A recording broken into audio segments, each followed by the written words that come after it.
Hola, soy el psicoanalista Luis González y quiero compartir con ustedes una historia triste que está en el libro de Segunda de Samuel, el capítulo 15, donde se relata la historia de un príncipe que se rebela contra el rey su padre para usurpar el trono.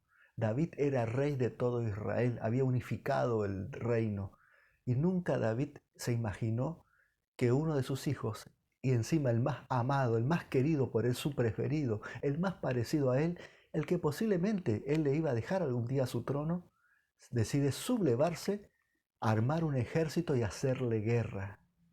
Ocurre algo que jamás ocurrió en la historia de la vida de David, que la gente que lo conocía y sus seguidores quedaron sorprendidos.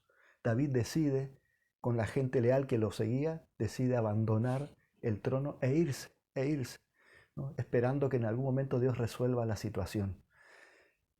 David desde su juventud fue capaz de enfrentar gigantes. David fue capaz de enfrentar leones, osos, ejércitos enteros, porque David era un hombre de guerra. Encima tenía soldados leales, tremendos guerreros poderosos. Y por encima de todo eso, Dios estaba con su hijo David.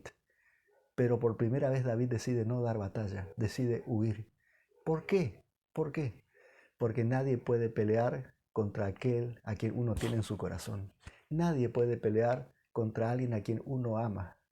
Y esto es una historia que está registrada en la Biblia que nos hace reflexionar que muchas veces uno ahora entiende por qué hay mujeres que soportan abusos de aquellos hombres que ellas aman y soportan cosas catastróficas, cosas horribles, y no lo enfrentan porque es difícil dar batalla, es difícil pelear contra aquel a quien uno ama.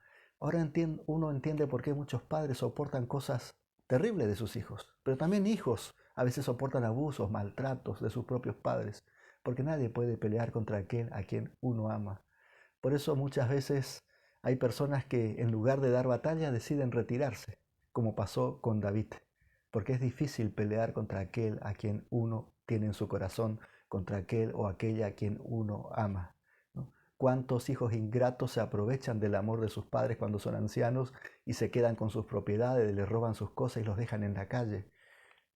Pero la historia nos cuenta que finalmente Dios hizo justicia y tuvo que actuar contra el príncipe Absalón y restituir a su hijo David en el trono. Esto fue muy triste porque costó la vida de Absalón, porque lamentablemente el camino del abusador es un camino triste y finalmente va a llegar a perder. Pero quiero decirte que no soportes abusos, no soportes maltratos, porque Jesús te ama y Él con su propia sangre te compró y compró tu dignidad. Y no agaches la cabeza y no permitas que aquellas personas a quienes tú amas y quienes dicen amarte se aprovechen de ti y quieran lastimarte o hacerte daño. Dice el Señor, amarás al Señor con todo tu corazón, con toda tu alma, con toda tu fuerza, con toda tu mente, y después a tu prójimo como a ti mismo. Y no tendrás dioses ajenos delante de mí. Nunca hagas de un hijo, de un padre, nunca hagas de un esposo, de una mujer, una especie de Dios a quien tú tienes que rendirle culto y agachar la cabeza. No, al único con el cual te vas a inclinar es ante tu Dios, tu Creador. Que en este día Dios te dé mucha alegría, mucha paz y que tengas un feliz sábado.